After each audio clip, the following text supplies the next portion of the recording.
We're going to speak with yet another one of the architects of Obamacare. They had a lot of people put input into this law, as you know, about what's going to happen to those folks who are in insurance limbo right now, coming up later in the show.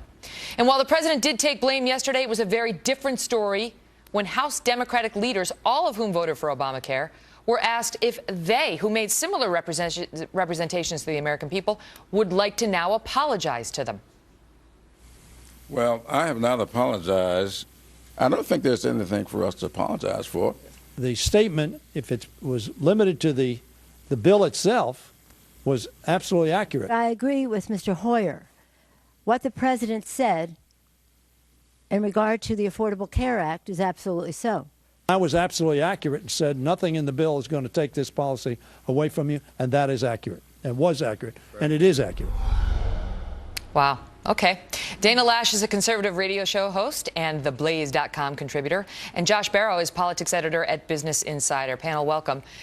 This may be my favorite sampling from the day. If we can get this soundbite of Nancy Pelosi and President Obama both speaking about whether the president's promise was accurate or not. Watch this.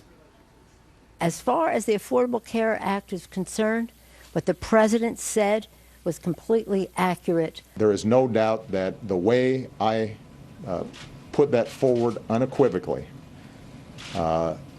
ended up not being accurate. That's like, I mean, it's embarrassing, really. Is it not embarrassing, Dana? I mean, hello, it's reality knocking. And it's already been admitted, Ms. Pelosi. Yeah, it's already been admitted by the president. Yeah.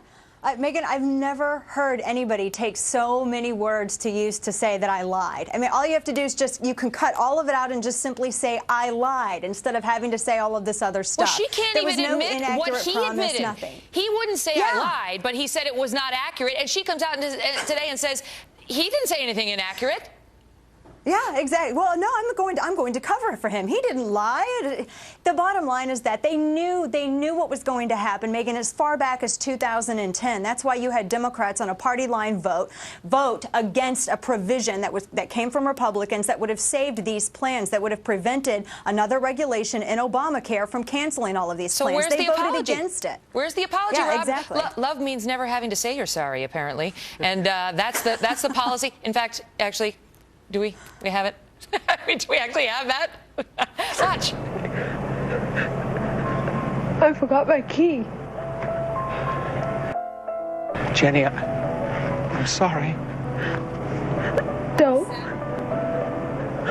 Love means never having to say you're sorry. Sorry, Josh. That's all right. I had to, but.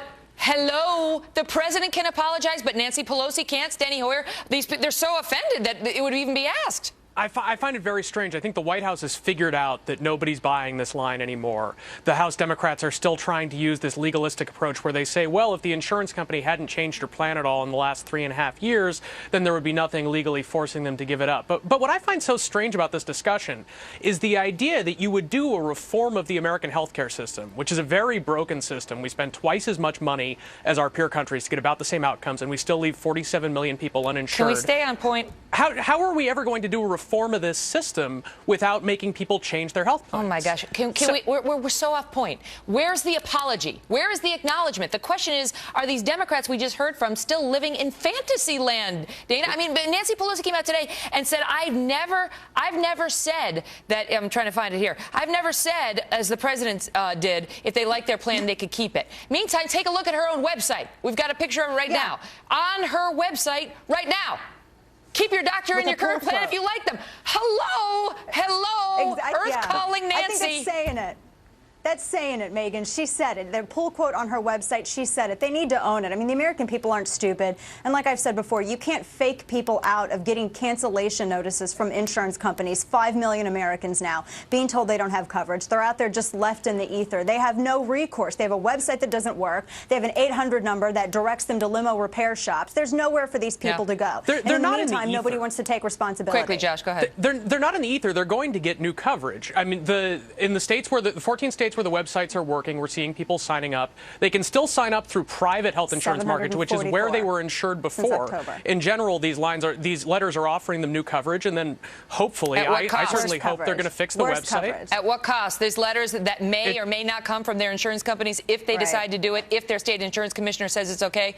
At what cost? It depends on the person. Some people will pay more and some people will pay less. Right, which but is that not was what the law was but designed nobody was to do. supposed to pay more. No, no, nobody was supposed to pay more. Nobody was. All right, we're going to take that up. We're going to take that up with one of the many Obamacare architects coming up. You guys, thank you both so much.